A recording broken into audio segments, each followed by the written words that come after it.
All right. Okay, so I'm going to record the class today just so you guys know on my cell phone for those who are traveling with Ball, and there's a couple who are sick, just because this is some important material that we're going to be talking about, and I want to make sure they get an opportunity to listen to this as well. So when we were last together, we were talking about the burning bush and God revealing God's name to Moses in the burning bush. We said his name was I Am. Anybody remember why we said that was an important thing for us to think about? What does it mean to say I am, or I will be, or I am what I am that I am? Like you're everything. I'm everything. I'm the source of everything. I'm the cause of existence. That's one way of looking at it. What else? There's something else that was very important we talked about. Anybody remember what that was? God is saying to Moses, I am whatever I want to be. Don't you try to prescribe onto me what you want me to be, right? So remember we talked about, like, in that day and time, that culture was that if you knew someone's name, you had a measure of control over them. And I think we even used the story of Rumpelstiltskin. Did we talk about that? Like, what's the whole purpose of the Rumpelstiltskin thing? If you can guess my name, then you have some type of power over me. But if you don't know my name, I'm mysterious. And this is the way it is in the world, right? Like, when COVID, the disease, started in Wuhan, China, there were people who were passing out on the streets and just dying of respiratory illnesses. Blood was coming out of their nostrils because of the COVID in their lungs and everything. And people were frightened. That disease had a measure of control and fear over the entire population, because we're like, we don't know what this is.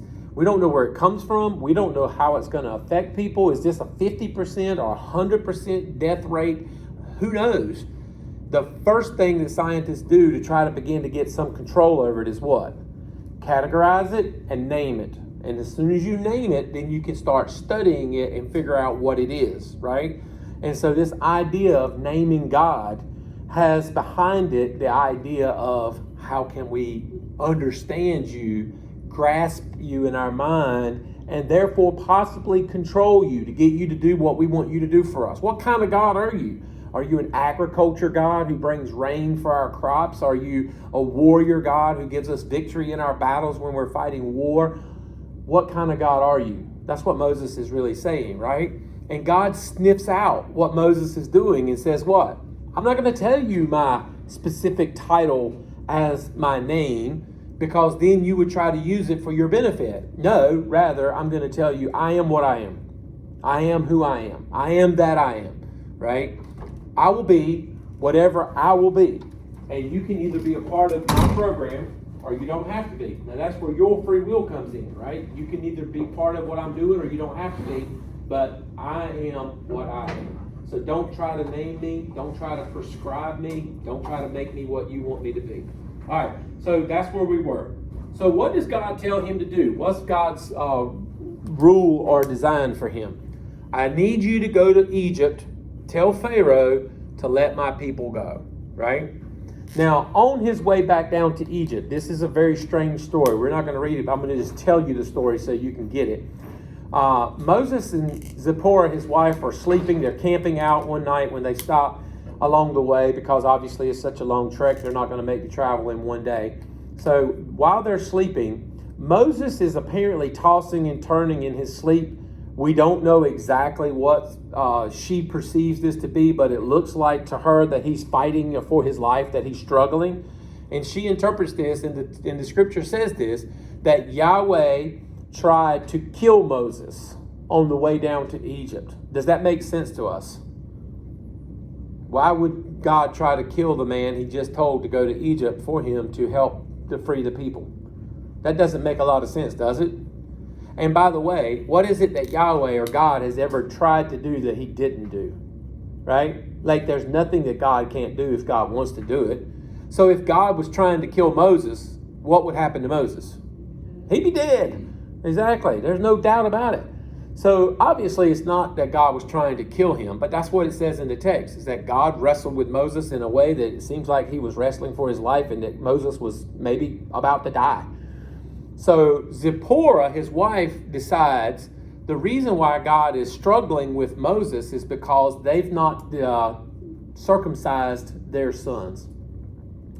Remember, Moses was a Hebrew, and because of that, at about 7 days of age, he would have been circumcised, right?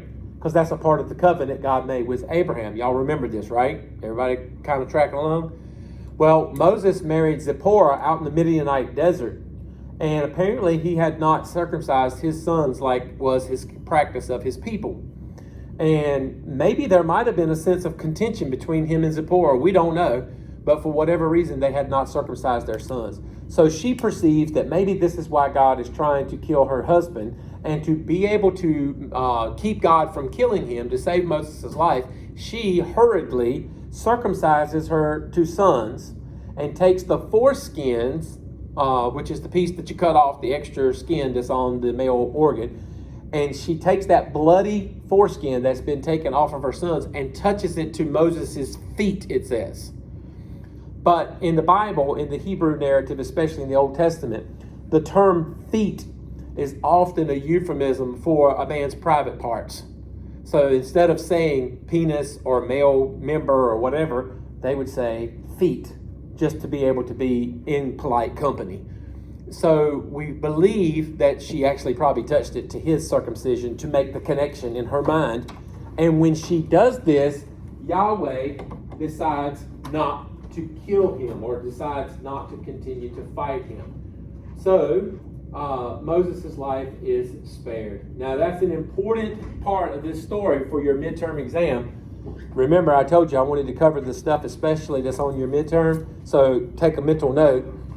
There might be a question that says something like, who circumcised Moses' children? Moses, his father-in-law, Zipporah, or some third party, right? What might be the answer to that question? Zipporah, his wife, obviously based on the story we just heard, right?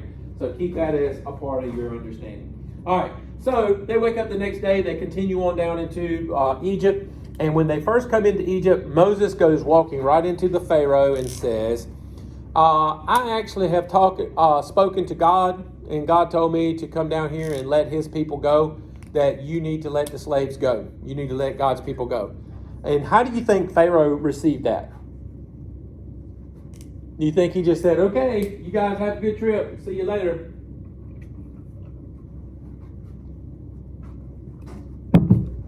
What y'all think? Wanted to keep them. Yeah, I mean, who's going to let free labor go, right? Like, you don't have to pay them anything. All you have to do is make sure they have food to stay alive and a place to live, which it doesn't even have to be a nice place, right? I've got free labor, and you're telling me I've got to let all those folks go?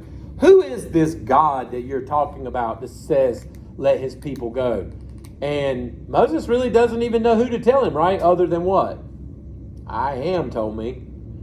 What do you think Pharaoh says back to that? This God that you're talking about. Who is this God? We've got our own set of gods in Egypt, right? And by the way, in Egypt, who else thinks themselves to be a god? Pharaoh, right? The people think of Pharaoh as a god. He thinks of himself as a god. He's one among all of the other gods. So this is actually getting ready to be a big contest or a fight between the gods, right? Like the God of the Hebrews versus all of the gods of Egypt. This is like a WWE wrestling match, right? Like the cage match par excellence. And who has the home field advantage? Pharaoh and the Egyptians. They're on their own land, right? This Yahweh. Who is this Yahweh? Comes in here and tells us. In fact, here's what Pharaoh responds and says.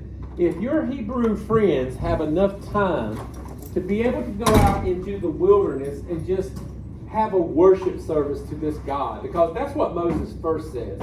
Moses first doesn't say, hey, just let them go free and you're never going to see them again.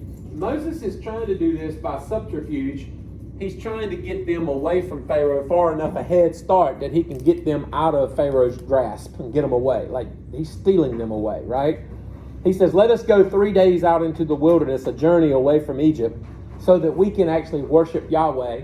And we'll have a big worship conference there for maybe a week, and we'll come back, and everybody will be happy. And Pharaoh realizes probably that this is an attempt to him to get them to get away. So he doesn't want to allow them to go. And he says, by the way, if you guys have enough time to go out into the desert for 3 days and just worship a God that I don't even know, it sounds like to me you got too much time on your hands. Here's what I'm going to say. Instead of letting you go from the labor that you're doing, I'm going to add more labor. My Egyptian friends have been providing straw for you guys to make bricks with so you can make our pyramids and our buildings and construct our constructions.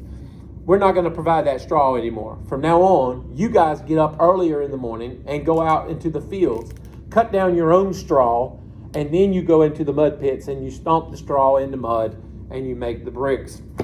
So Moses has to go tell the Hebrews that he had told that he was going to get them freed. Not only did he not get them freed, but he got them more labor, more work. How do you think they're going to respond to that? That's probably how you would feel, wouldn't it? Right? Are you kidding me? You added more work to our labor? Who are you? Why are you talking on our... Don't go and talk to him again. Don't make it worse. Right? But Moses has this calling from God. And when you have a call from God to go do something, can you just let it go?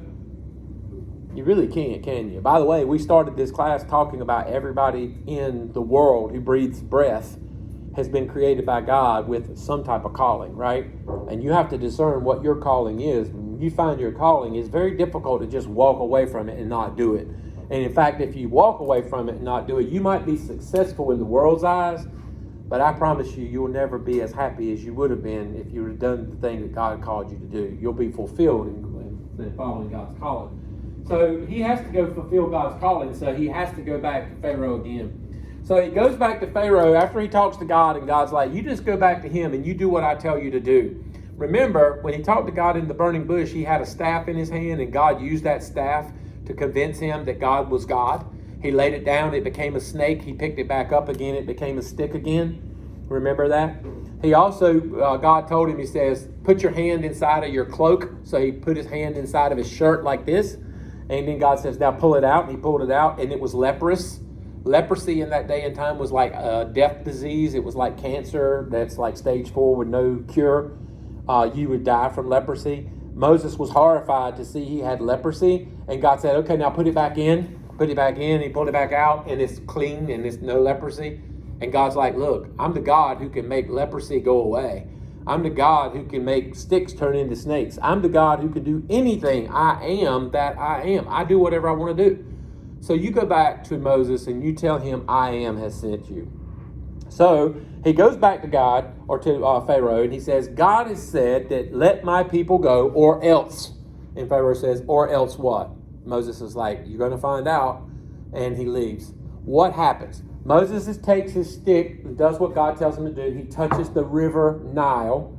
And what have we already said in here about the Nile River when Pharaoh's daughter found Moses in the Nile? It is a god to them, right? The Nile River is a personification of some kind of spiritual being or a god that they depend on for their crops.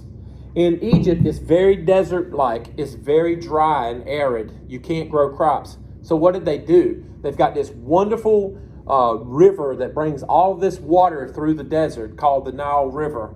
They went and cut ditches all along the side of it, all the way up to like a mile away, so that the water would run through the ditch out to the fields, and they could just take a bucket and go and water each one of their plants, right?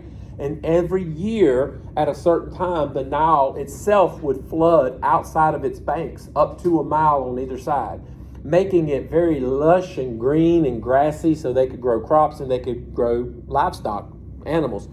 So they considered this to be a life-giving force, right?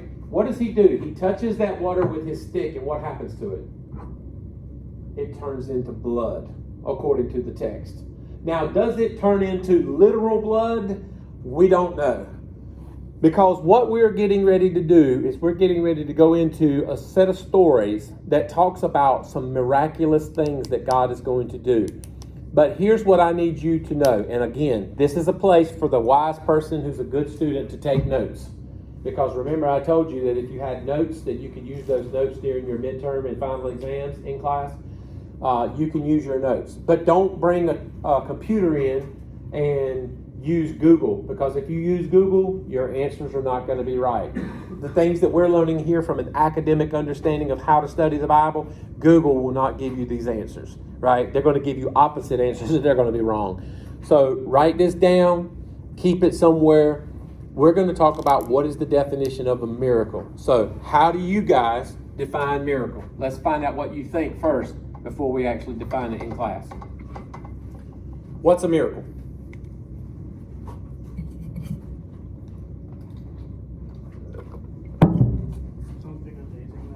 Something amazing. Okay. Put some words up here. Amazing. All right. What else?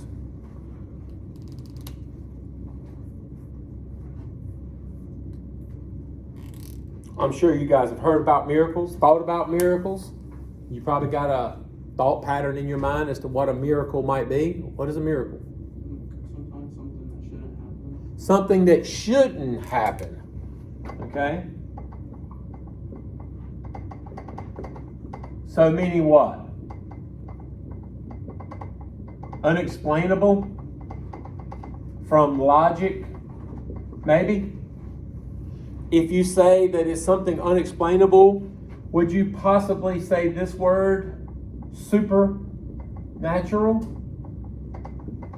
What does supernatural mean? Out of the natural, right? So it's something that's extraordinary or not ordinary. It's something that's supernatural or not natural. But does that have to be the only definition for miracle? Not necessarily. How can something that is actually very much natural, something that can happen, you can explain it logically, naturally, and ordinarily, be a miracle? Can y'all think of an example of something that's a miracle in life, but you say, okay, if I think about it, I know how that happens. It happens every day, but it's still a miracle. Childbirth. Everybody knows, like, from 8th grade biology, how babies are made, right? You know what happens in gestation in a woman when she actually bears a child. You can explain it, but I was present when both of my children were born in the birthing room, and I will tell you that it is no less of a miracle just because I knew how it happened. Does that make sense? Like, this is a miracle from God. So here's what I want you to think about when you think about miracle in this class from now on in the rest of your life. It is any event, whether explainable or unexplainable, whether natural or supernatural, whether ordinary or extraordinary, however you word that, I don't care. Any event, whether supernatural or natural, explainable, unexplainable, that when seen through the eyes of faith, increases the faith of the believer, or it strengthens the faith of the believer, so that the person thinks that God is actually working on your behalf, like God had something to do with this. Does that make sense? Any questions about that? Oftentimes, miracle has a couple of things associated with it. Timing and perspective, right? So if it happens at the right time that you needed it for it to happen, even if it's explainable, you believe that God maybe did that at that time for you, then that can be a miracle. If you look at it through your perception and you see God working in that, you think maybe this is a miracle. Let me give you a story that used to be in one of our textbooks we used for this class before we stopped using textbooks to try to save you guys some money. Since we're just going to be reading the Bible anyway, I don't make you buy a textbook in this class anymore. You used to have to buy a $50 textbook. In that book, though, was a good example of miracle. And what it was a story of a boy who got lost in Yellowstone National Park. What's Yellowstone National Park famous for? Say again? Yeah, that too. Actually, geysers, right? And one specific geyser. It's called Old Faithful. Why is it called Old Faithful? The volcanic heat from underground, the geothermic stuff, causes the water in the ground to boil, and it shoots up, and that's what a geyser is, right? Every day, at a certain time, that geyser shoots up. And it's very much like clockwork, and that's why they named it what?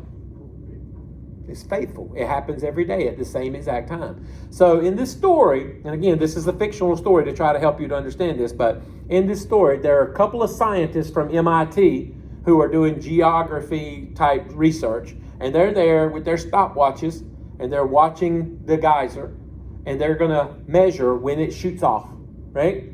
And they know what time it's supposed to happen, so they're there to watch it and time it.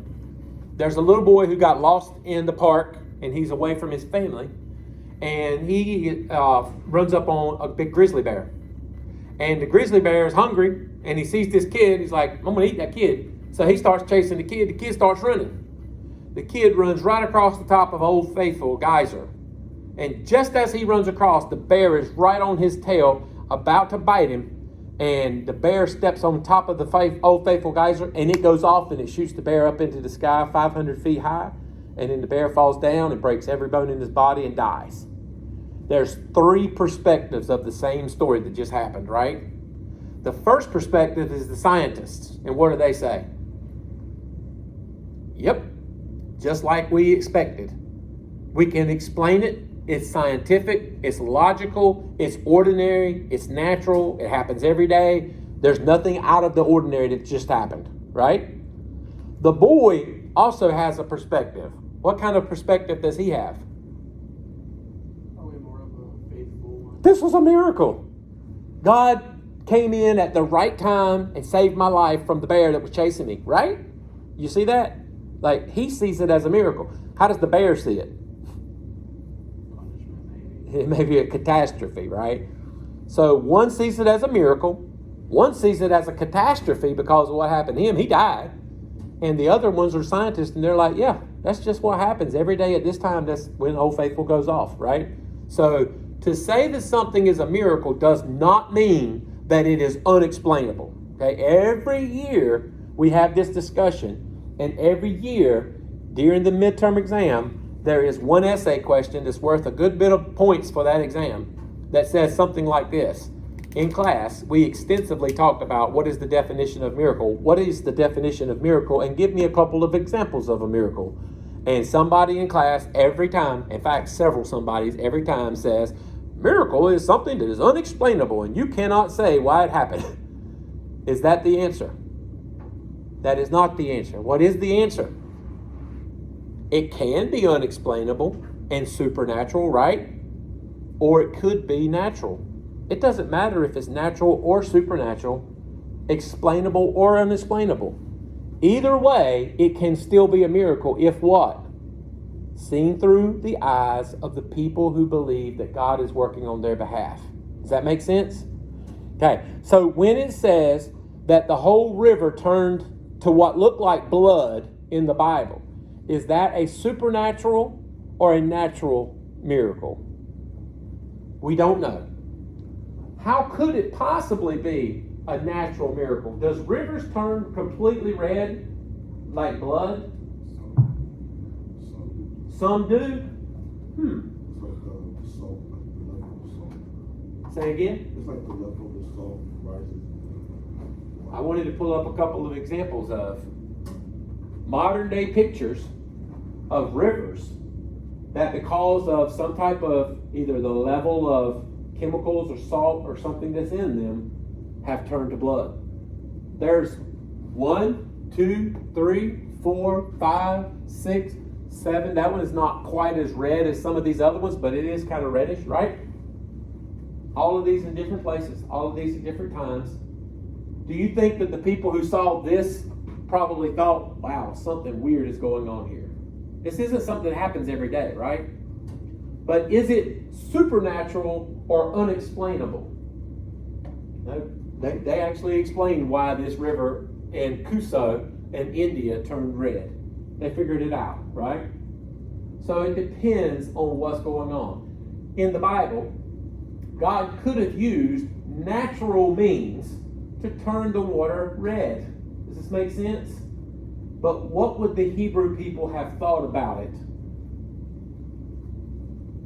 Would they have thought it was a miracle? Possibly. But the Hebrew people would have thought it was a miracle. Why? What is their perspective? God is working on our behalf to try to fight against the gods of Egypt, right? Because what is the Nile River again? It's a god. And who is fighting these Egyptian gods? Our God, Yahweh. Exactly. He's fighting on our behalf. And if he's fighting the Nile River and the whole river has turned into blood, it looks like he's got the upper hand. He's beat this thing up and beat it bloody. Possibly cut it, stabbed it, shot it with a bow and arrow or something, right? Because the Nile is bleeding. So the first miracle is the water turns to blood, right? And again, whether natural or unnatural, we don't know. So let's continue to look at the other miracles. Turn in your Bible over to chapter 7 of Exodus, the first plague, water turned to blood. We're going to look at the chapter 8. What's the second miracle that happens? Frogs. There's an abundance of frogs all over the land of Egypt. In fact, there's so many frogs that they're all inside of Pharaoh's bedchamber. They're inside of his home. They're inside of all the Egyptians' homes. There's just like a plague of too many frogs. Frogs are everywhere. Why do you think there might have been frogs everywhere? I mean, we're trying to figure this out as to whether these are supernatural miracles or whether they're just natural miracles that God is himself using nature to do this. Why would there have been a bunch of frogs all around everywhere? Because they can't go in the river. That's right. They can't be in the river. Frogs are amphibious, right? What does amphibious mean? They can go on land and water. They can either be in the land or the water, but they usually have to be in the water sometime, right? Because what will happen to them if they stay out of the water too long? They dry out, and what will happen then? They die. So the frogs had to come out of the river because the river's turned into red blood. It's not hospitable for life, right? Even the fish, the Bible says, all the fish in the Nile died, and the frogs come up out of the land. So does it make sense to us naturally that there would be a plague of frogs right after the river turned red? Yeah. Does it make it less of a miracle just because you can explain it by nature? It doesn't make it less of a miracle, does it? Because what, again, in this class makes a miracle a miracle? Your perspective and your belief that God is working on your behalf and possibly the exact timing that it happens at, right? Like Moses said, this is what's getting ready to happen. There's going to be frogs everywhere. And guess what? There's frogs everywhere. What's the next plague that happens or the next miracle that God calls down through Moses? Do y'all see it in the Bible? You got your Bibles open? Flies. Or in some translations it says gnats, right? And these are biting gnats. These are like mosquitoes or some kind of flies that bite and cause all kinds of problems. Why might there be a bunch of gnats and flies all over the place? If the frogs are all dying out in the middle of the hot desert sun because they can't get in the water, what's going to come and eat the frogs? And these flies that are coming and eating the frogs, if they're biting people, what's going to happen to the people that get bit by these flies that are eating a bunch of frogs? People are probably going to get sick. How do they get sick? What happens next? The gnats and the flies are the third and the fourth plague. These are two different kinds of bugs that come probably to eat the frogs, like we said. What happens next? The livestock get diseased. Well, what are bugs and flies also bite? Animals and livestock. So the livestock gets sick. And then what happens next? The boils on the humans, and specifically where are the boils at? On their legs mainly. Why would that be the case in Egypt, do you think? If we're trying to explain some of these miracles through natural tones and saying, okay, God is actually working through nature to actually make himself to be known as the God of nature, right? Like God is saying, I am God, not the Nile God, not the frog God, not the sun God, not all these gods in Egypt. I am the God of nature. And to prove it, I'm going to use nature against you, right? So why just on the legs? Could be because they're riding the animals and their legs are exposed when they ride the animals. Or it could just be because their legs are the only things exposed generally. how did people dress in that day and time? Like with a man dress, really, right? Like you've got pretty much the rest of your body covered. Maybe your arms are exposed, but mostly your legs are exposed. The torso is not exposed. So they're probably not being bitten everywhere else, but they're being bitten on their legs pretty bad. And how many of you have ever been somewhere like at the river or somewhere and the mosquitoes are really bad? Where are they usually biting you at? The places that are exposed. You might get one or two on your neck and your hand, but usually your legs, they're tearing you up, right? They're eating you up. So then we got those plagues. Then we got the plague of thunder and hail. Is it possible? What kind of thunder and hail are we having here? Thunder, lightning, and hailstones that when they fall from the sky are ice, which is what hail is, right? But when it hits the ground, it bursts and it catches on fire. How could we possibly explain that through like scientific, logical, rational ways? Like when something's falling really fast from far, it catches on fire. Possibly, yeah, the speed of something falling through the atmosphere could cause it to catch on fire, but this is hail, this is ice, right? But what about if there's a volcano? There's a volcano that happened in Italy or in the peninsula of Italy about the same time, and all this was going on in Egypt. And they have actually found rock that is native to the Italian peninsula on the land in Egypt. So what scientists have said is that when this volcano went off, it probably shot rock up, hot molten lava up into the atmosphere so high. What happens to the outside of the lava as it cools in that way up high atmosphere? It forms a ball of ice. But as it falls, what's inside of the ball of ice? Still hot magma lava. When it hits the ground and it bursts open the ice casing, if there's anything dry, like wheat or anything, what's it going to do? It's certainly going to catch it on fire. So does that explain it? Let's look at it and see. Is there something that we can see today that might have looked like what the Hebrew people saw when they say they saw lightning and thunder and volcanic ash raining down from the skies? These are pictures of volcanic lightning, where it happens if a volcano explodes, and it depends on how big it is. And again, the one that happened at that same time that geologists and archaeologists and everybody has sort of agreed, this volcano in Italy happened about the time when Moses and them probably would have been leaving Egypt. It was a super volcano, and it shot stuff up way up into the atmosphere, all the way across the Mediterranean Sea. Ironically, guess what? They did not find any of that rock on the seacoast where the Nile Delta was. And what does the Bible tell us about where Jacob came and lived when he and his family moved down here because of the famine? Remember we said they chose to live here because they were shepherds and they had to have grass to feed their flock? They lived in Goshen, out near the edge. In the Bible, it tells us that God particularly spared the Hebrews, his own people, from the punishments that he poured down on Egypt. And over here is Italy. Let's just draw a little boot. Looks like a little boot over here, right? And this is maybe where the volcano was. It came across, it flew all the way up in the atmosphere, flew all the way across the Mediterranean Sea, and they found rock inland. But they didn't find any rock around this area, which goes again right along with the Bible. Now, why am I making such a big deal out of all this? Because there's a lot of people who say that when scientists study the Bible and try to explain it, they're trying to take away the miracles out of the Bible, right? Like they're trying to logically explain something that God never meant to be logically explained. I'm trying to suggest to us here that God may not have cared whether you could logically explain it or not.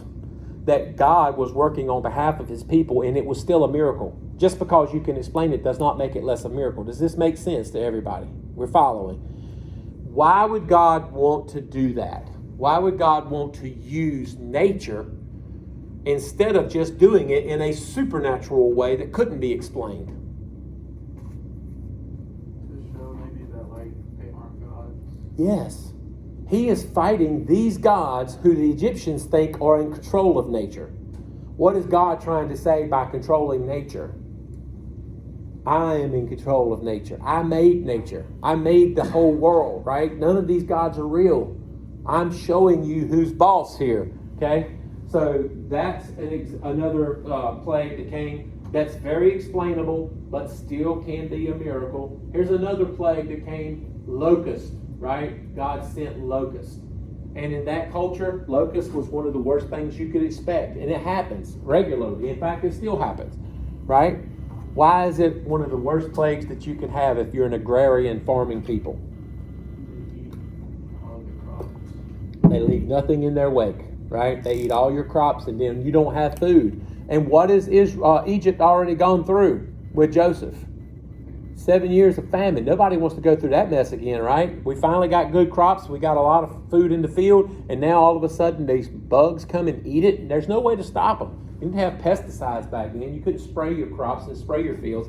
You were just at their mercy, right? So who is sending the locusts? Yahweh. And then the last one we're going to talk about, it says that God turned the day into night. For 3 days, it was complete darkness. The sun was blotted out. Why do you think the sun was blotted out? Who is the sun god in Egypt? Y'all have never heard of Ra? Ra is the sun god in Egypt, just so you know. Okay? How does that look like darkness? Like the daytime turned to dark? Does that look like darkness? Does that look like darkness when people have to have their headlights on their car? All of these are pictures of sandstorms. In the Middle East, sandstorms happen fairly regularly. And when they do, they can last for days. And when they last for days, sometimes they're complete darkness, like we see here.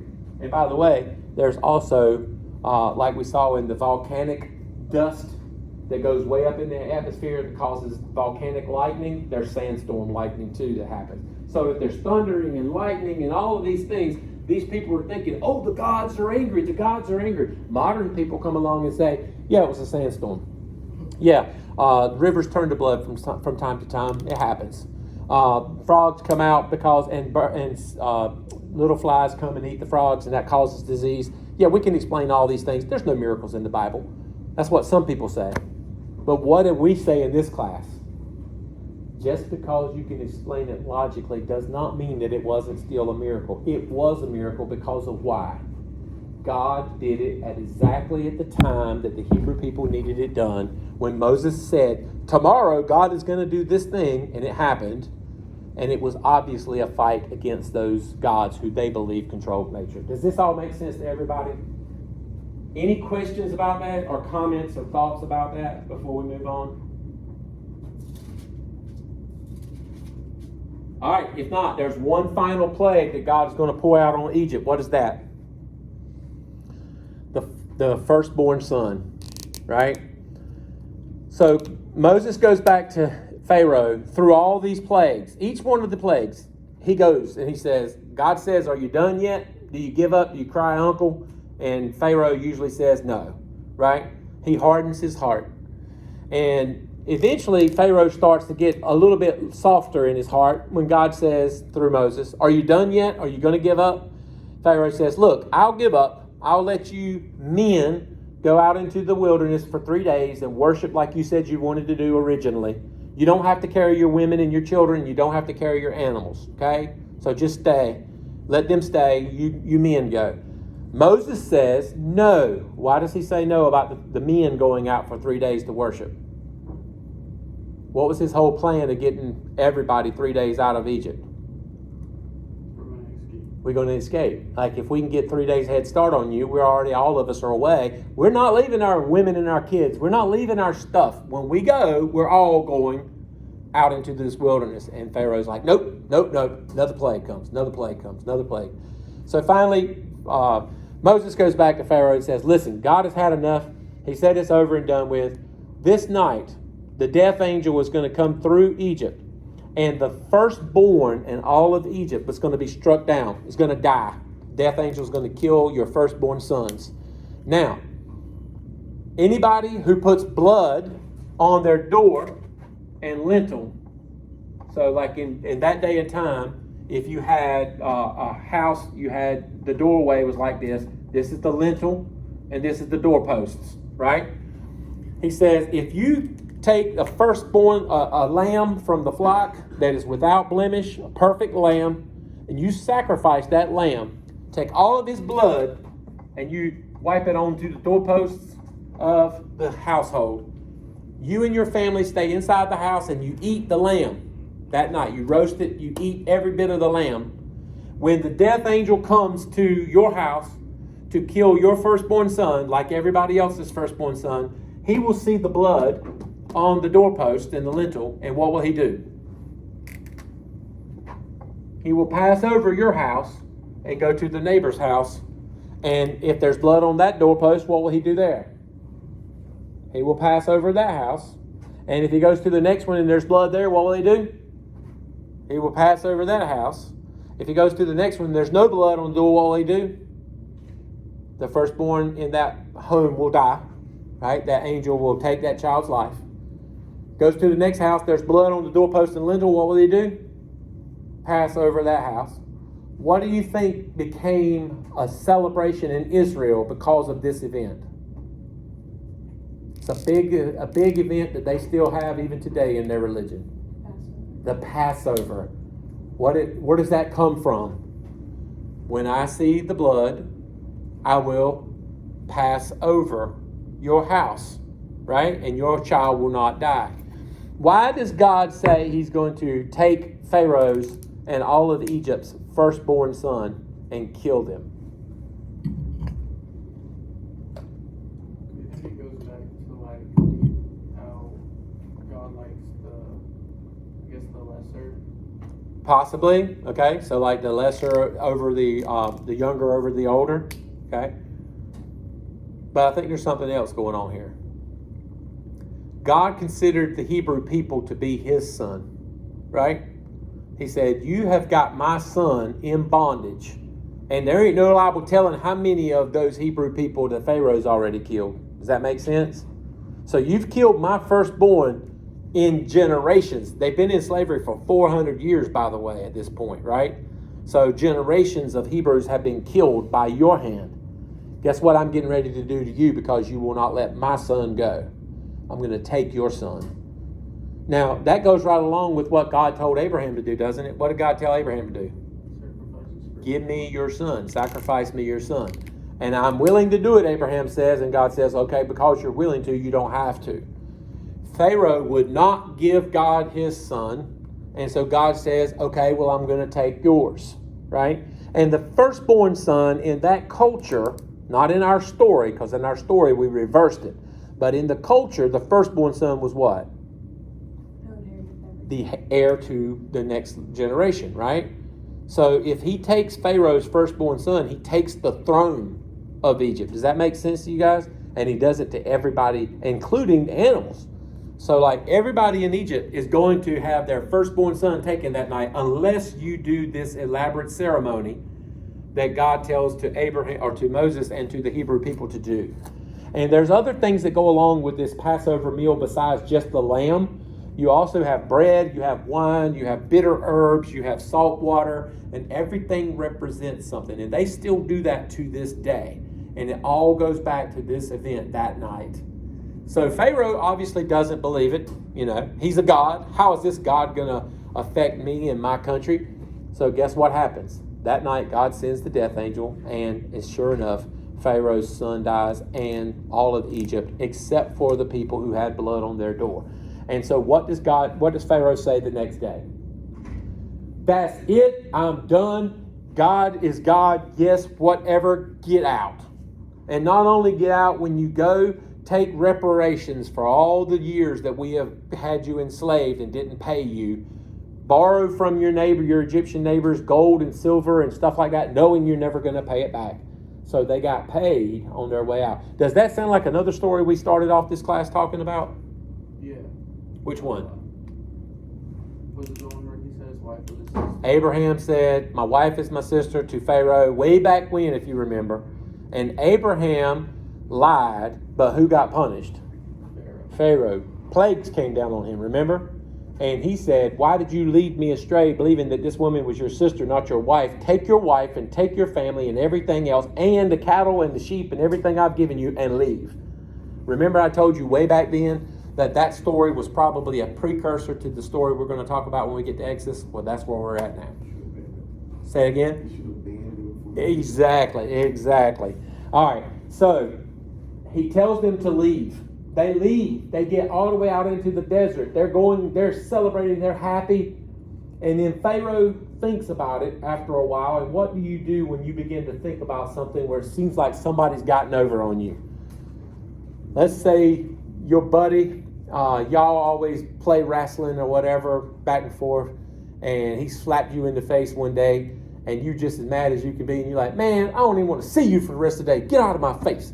And then you're just sitting there and you thinking about it. The more you think about what? The madder you get, right? How dare him slap me? I mean, we play a lot, but he slapped me. I mean, that was an open fist slap, like pap, right in the face. I can't believe it. I'm going to go find him right now, right? We're going to have it out. So you keep stewing until you can't let it go. That's what Pharaoh's doing. He's stewing. Eventually he says, what have I done? I've let all these people go that are supposed to be my labor. My son's already dead. What else can they do to me, right? So what does he do? Chases after them, right? I'm going to go get them. I'm going to bring them back. They're going to be my slaves again. So God is going to have to rescue Israel. How's he going to do it? Parting the Red Sea. Turn over to chapter 14, and it tells you about the Red Sea. By the way, does anybody have the Bible for this class? Most of you do not. Do you have maps? Let's see if I can find a map to put up on the screen real quick.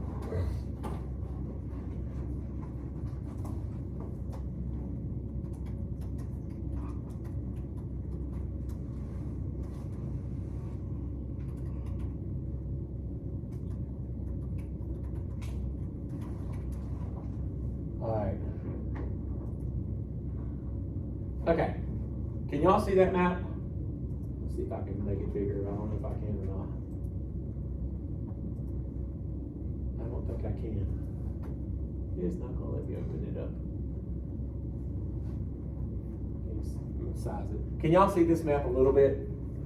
Where is the land of Goshen? You see that right there? That's where they were at, the land of Goshen. Okay? And it doesn't show it on here, but right up in here somewhere is Pi-Haroth and Baal-Zephon. Okay? So I need you to remember that, because we're going to look in chapter 14 and see about this story. In verse 9 of chapter 14. The Egyptians pursued them, all of Pharaoh's horses and chariots, his chariot drivers and his army. They overtook them encamped by the sea by Pi-Haroth in front of Baal-Zephon. So where is Pi-Haroth and where is Baal-Zephon? Baal-Zephon is, there's Pi-Beset. Pi-Haroth is up here, Baal-Zephon is up here. So where are they at? They're up here in the edge of the Mediterranean Sea. Okay? So why is that important? This is very important for your class and for your midterm. I'm going to try to put this up here so the people that are watching. This is the map we're talking about, and this is the land of Goshen, and here's where they're at. Look where the Red Sea is. In the Bible, we've always heard that they divided the Red Sea. Is that right? Like God divides the Red Sea? In the Hebrew Bible, it does not say God divides the Red Sea. Here's what it says. Translators into English changed it to Red Sea. It literally says, God divided the Sea of Reeds, or the Reed Sea. Okay? So, if you're an English writer, and you're trying to interpret the Hebrew Bible, and you're looking at the map, and you see Egypt, and you see in the Bible it says God divided the Reed Sea, what are you probably going to think, and what are you probably going to translate? Probably the one that sounds like it. Yeah, it's like, oh, on the map there's a place called the Red Sea. It must be what it's trying to say, right? It's not saying Reed Sea. It must be saying Red Sea. But no, I'm going to make the argument that I think that the Bible was right all along and the translators probably got it wrong, right? Because where are the people at when Pharaoh catches up with them? Are they by the Red Sea? No. It says right in the Bible, we just read it, that they are by Pi-Hahiroth and Baal-Zephon, which is up here like the Outer Banks of North Carolina. Do y'all see how that looks like the Outer Banks of North Carolina? Have y'all ever been to the Outer Banks of North Carolina? You know how there's ocean on one side and in the Intercoastal Waterway on the other side of the road when you're riding down the road, right? Like they've split the ocean from the water. It's actually been divided. So we're going to talk about that. How does it happen? Well, let's look at Hollywood. And probably Hollywood mirrors the way most of us think about it. And let me see if I can get this so the people who will be watching this, if they choose to watch it online, are able to see the video screen. Let me take some of this glare off of it. All right. This is the Ten Commandments movie with Charlton Heston playing Moses. And we saw this also in the burning bush scene. This is the scene where they crossed the river, or the Red Sea, or the Reed Sea. Was it because there were no graves in Egypt that you took us away to die in the wilderness? Fear not. Stand still and see the salvation of the Lord.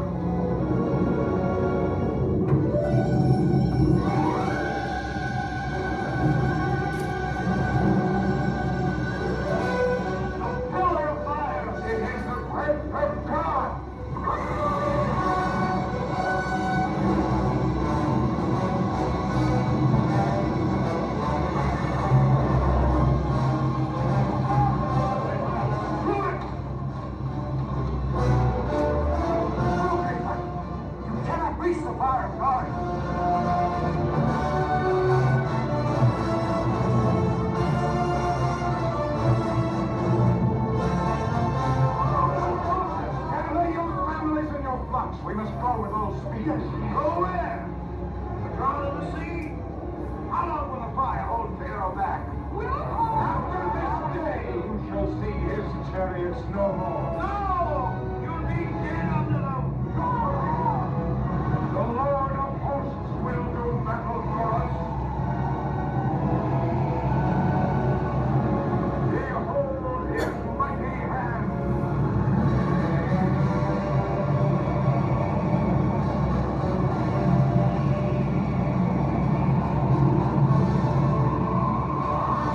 Very dramatic.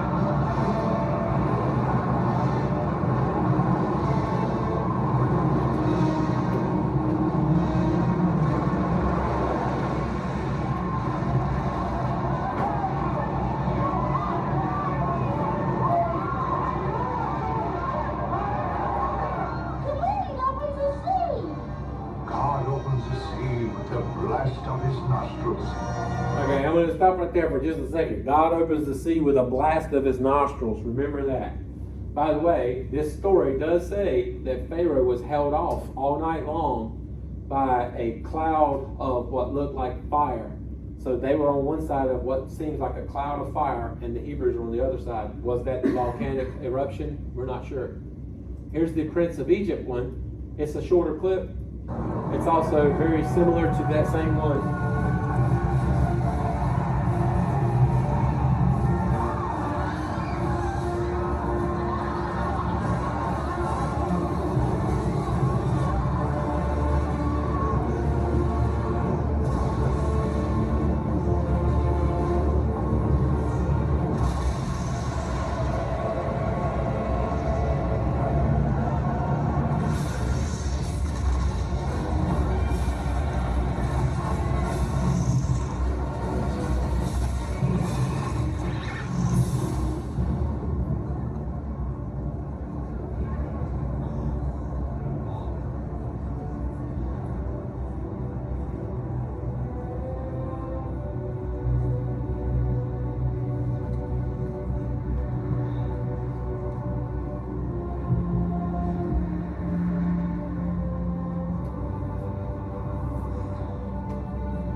so we're going to stop there, and then let's look at the Bible itself. So if you got your Bibles again, look at chapter 14, and let's see what it says, so that we can kind of.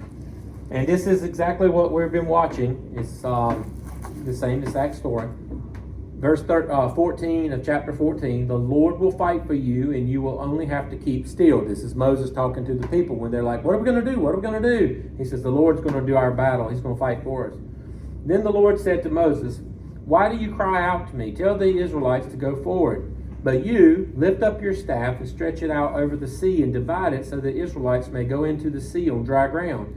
Then I will harden the heart of the Egyptians so that they will come in after them, and I will gain glory for myself over Pharaoh and his army, his chariots, and his chariot drivers. And the Egyptians shall know that I am Yahweh, the Lord, when I have gained glory for myself over Pharaoh and his chariots and his chariot drivers.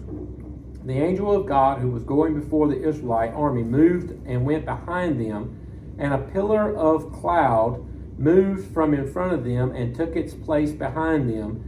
It came between the Egyptian army and the army of Israel, so that the cloud was with the darkness.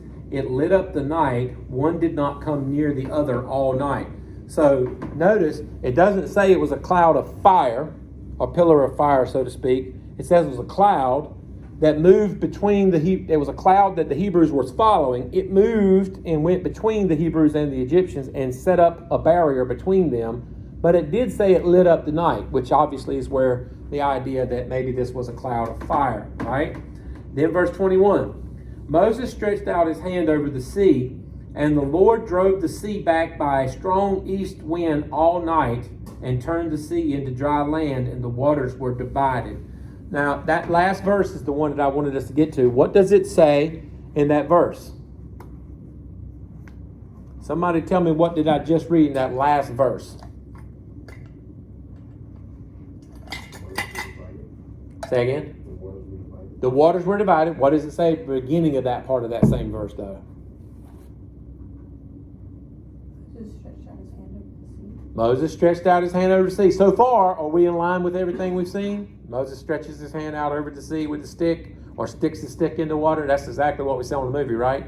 But it says something else in that same verse, doesn't it? Yeah. It blew. The wind blew, and that's what the old man said in the movie, the nostrils of God. But there's one other thing that you might be missing, because on the movies, it happens instantaneous.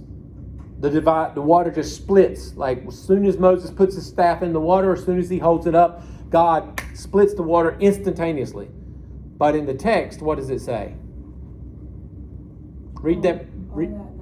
All night long, a strong easterly wind from God blew to divide the waters. How long did it take for the waters to divide from the waters? All night long.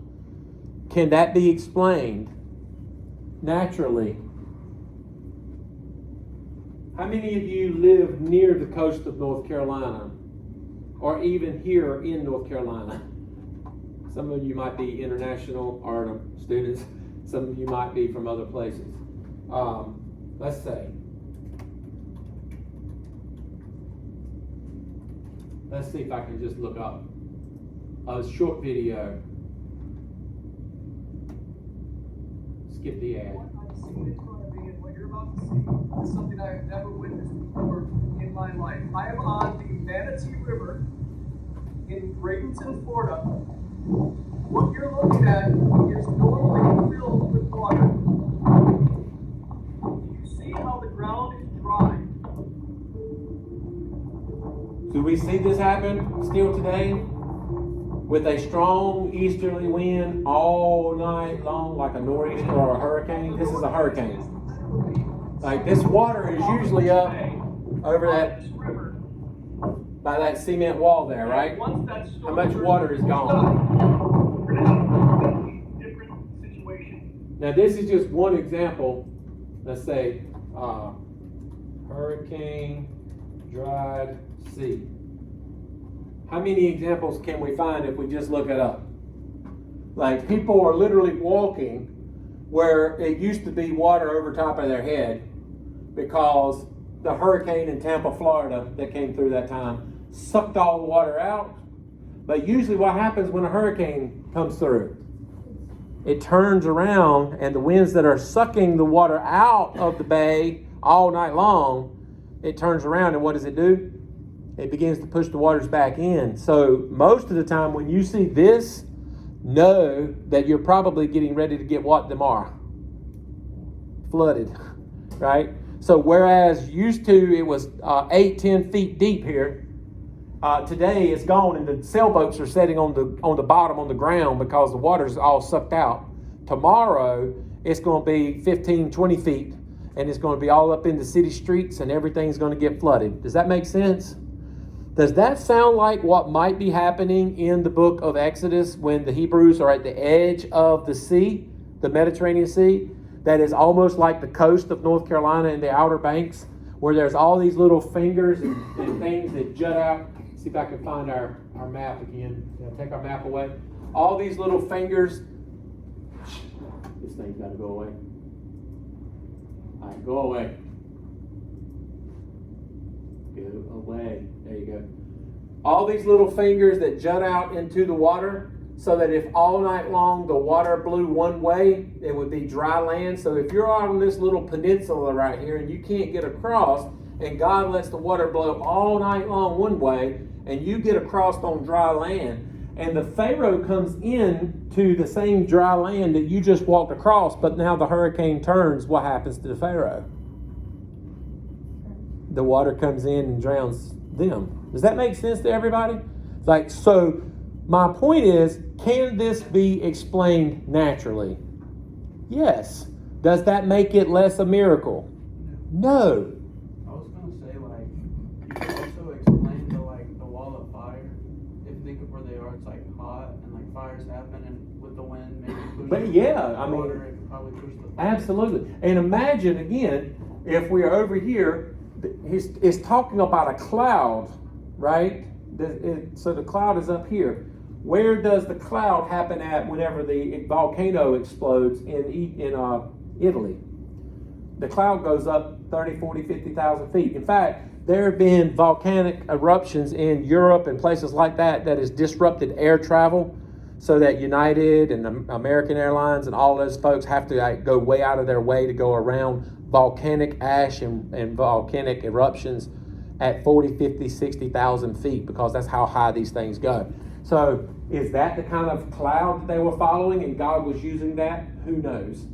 The point is, it doesn't make it less of a miracle. That's all we want us to make sure we understand in this class, right? It doesn't make it less of a miracle. All right. So Pharaoh goes through. He gets drowned in the water.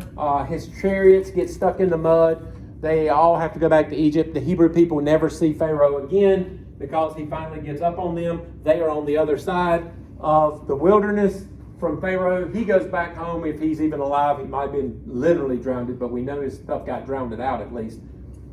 They continue on towards their promised land. They're going to wander in this wilderness for years. Okay, so we're going to begin that story. But what are they going to eat? Right, the next day, after they've done all the celebrating, yay, God saved us, God made everything great for us, we're free now. Okay, now what? Like, what are we going to eat? We're out in the middle of the wilderness, we don't have crops, we've got these sheep and stuff, but they're going to eventually run out. If we kill all of our sheep and our goats and eat them, then there aren't going to be no more sheep and goats, right? So what are we going to eat? What do they eat when they're in the wilderness?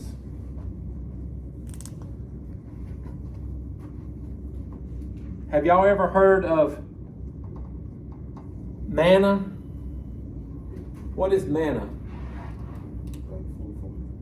Food from heaven. We're not sure exactly what it is. They called it like bread that rained down from heaven, so to speak.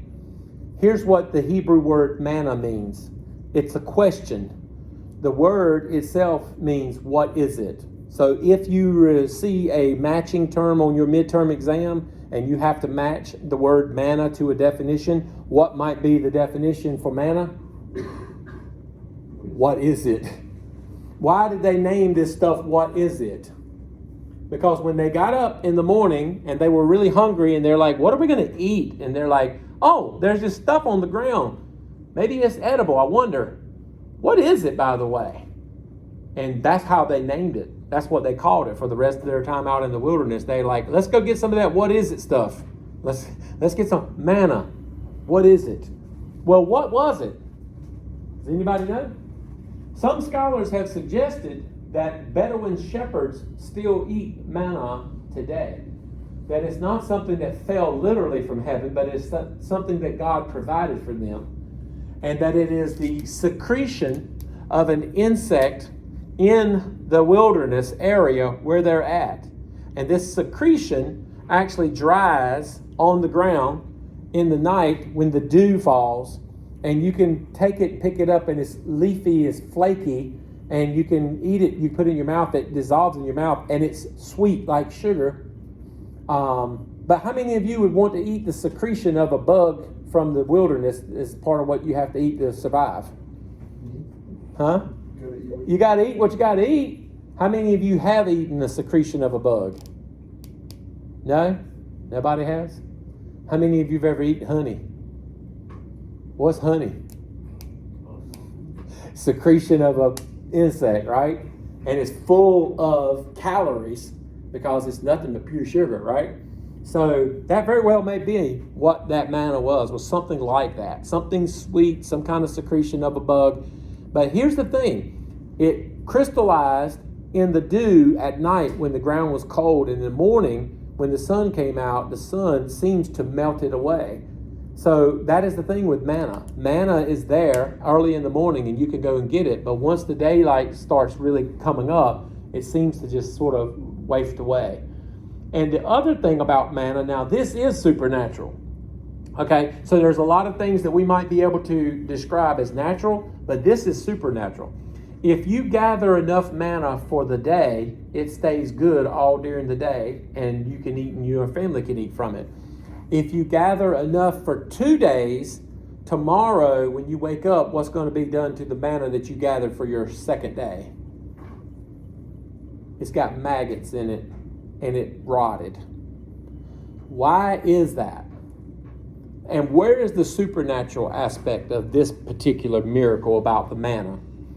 If you gather 2 days worth of manna on the day before the Sabbath, the manna does not rot. It does not stink. It does not have worms or maggots in it, and you can eat it for 2 days. Why do you think that's the case? If you gather it on the day before Sabbath, and you get enough for today and enough for tomorrow, what is Sabbath? It's a day of rest. And God says you cannot work on that day. So he lets you get 2 days worth on the day before the Sabbath that will not rot. But if you gather 2 days worth of manna any other day of the week, it rots and stinks and breeds worms. What do you think the lesson is that God is trying to teach these folks?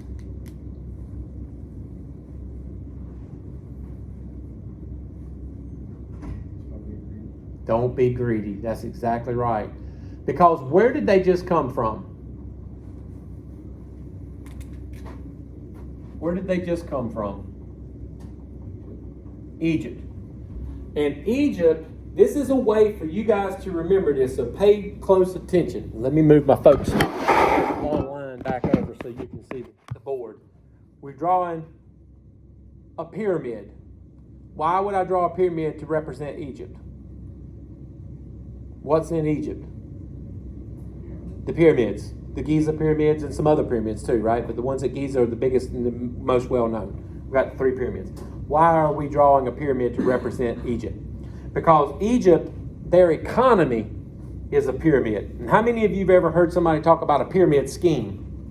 What's a pyramid scheme? The guy at the top gets all of the money in an investment scheme that's called a pyramid scheme, right? What does he need below him? Other people to invest. Usually a pyramid scheme, like a Ponzi scheme. Y'all heard Ponzi scam, pyramid scheme, stuff like that before? Y'all ain't never heard this before. Okay.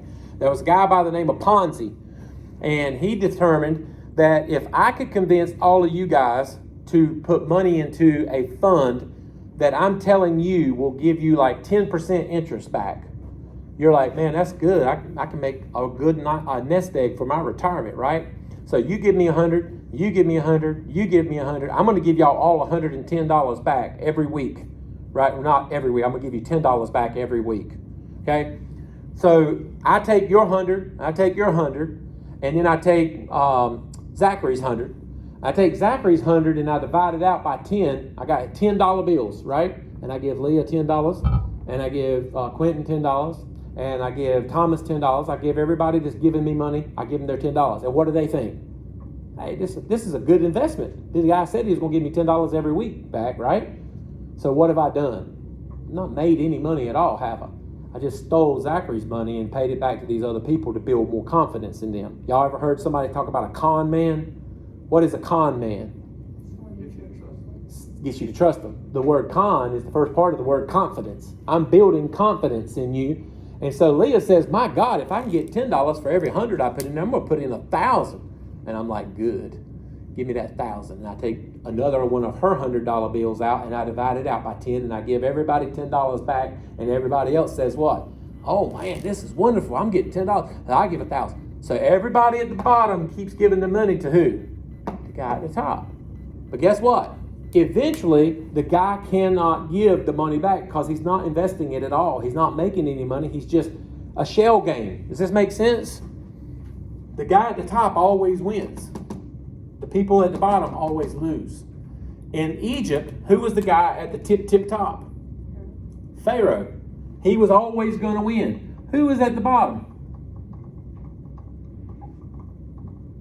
All the slaves. The Hebrews and anybody else who was not Hebrew, who was a slave in Egypt, was the ones who were holding up the pyramid in Egypt. Does this make sense? Now, how does Pharaoh make this continue? How does he keep it going? Well, he's got to have two groups of people at the top that's going to be his close advisors and friends. The first one is the priests. Because what do the priests in Egypt tell the people at the bottom? God has chosen our great leader and favored him so that he can live in a palace and have lots of food on his table and nice clothes that he wears and a really, really nice ride. He got a really nice chariot. But God, that same God who chose him, has chosen you to be slaves. That God wants you to be a slave so you can pay for his lifestyle. And so a lot of people are convinced to give their money right on up to the top because the priests say that's what God wants. God wants you to be a slave and he wants him to be the leader. So you got to give your stuff to him. And then who's the other group of people who are going to make sure it happens whether you like it or not? Military. So he's got his army and he's got the priest. And he's going to use the priest to try to convince you to give your money. But if you don't give it, he's going to take the military and go and take your money. Does this make sense? It keeps you enslaved. So what is God trying to tell the people when when they're out in the wilderness and they've got all of this food and everybody can get as much of it as they want every day and they get more than they need, but then it stinks and it rots? He's trying to teach them how to be greedy. Why? Because if they're greedy, they're going to turn the new country that God is about to build them into, they're going to turn it right into that same stuff, right? They're going to make a king in Israel who's going to have priests and who's going to have military, who's going to tell the rest of the whole nation of Israel that while you're not technically slaves because you're not in bonds and chains and I don't make you stomp bricks in the mud, yet you live your entire life and you pay almost your entire existence to me at the top, right? All the money comes up the ladder. Does this make sense? God says if you do this, your country is going to stink and rot and breed worms. It'll be rotten. Okay? So God does not want Israel to become Egypt. Keep that in mind. We'll get back to that when we get to Deuteronomy. So every day, everybody goes out and tries to gather manna. But when they get back, some people have gathered more than they need. What's going to happen to it if they just hold it? It's going to rot. There's other people who did not get as much as they needed. Why? There's old people, and old people can't bend over like they used to. And they're like, I can't get down there to get my manna off the ground, right? And you got infants and babies, and what are they going to do? They ain't going out there looking for manna on the ground, right? But young strong, spry people like all of us in here are out there just picking up manna off the ground. We got a whole big basket full, and we get back up to Moses, and Moses is like, that's just going to rot tomorrow if you don't eat it, right? And you're like, yeah, I can't eat all this manna. What am I going to do with it? What does Moses say? Yeah, there's all these people who didn't get enough. Won't you share? Guess what happened? When they started sharing and everybody had exactly what they needed for that day, the people who gathered too much did not have too much anymore because they gave it away. And the people who didn't have enough had just enough. Everybody had what they needed. What kind of society does that sound like? Sounds like a pretty good society you want to be a part of, doesn't it? It's like, okay, people help me when I need some help. I help them when they need some help. We all help each other. That's what God is trying to build Israel to be. But God keeps telling them, don't become Egypt. Don't set up another pyramid scheme. Guess what happens to Israel? They set up a pyramid scheme. Eventually they're going to have kings. Eventually they're going to have a military. And eventually they're going to have priests. And their priest's theology is going to say, God wants the king to be in the lap of luxury in a big palace with lots of food. And he doesn't care about you so much. All he really wants you to do is work hard and make sure you send your taxes up to the king. Right? That's what God told them not to do. And guess what happens to them because of that? Y'all remember another part on that timeline? We're talking about Exodus right now. What's the other E? And why does that happen? Because of their idolatry and their faithlessness in God, and they don't do what God tells them to do. They actually become Egypt, and God has to break them up from being a country. All right, let's see. Yep, we're right about time. Let's go ahead and call it there today. We'll try to finish up Exodus and get into some Leviticus the rest of this week. Thank you again for your time, your attention, and your attendance. And for those of you online, I'll post this later once it uploads.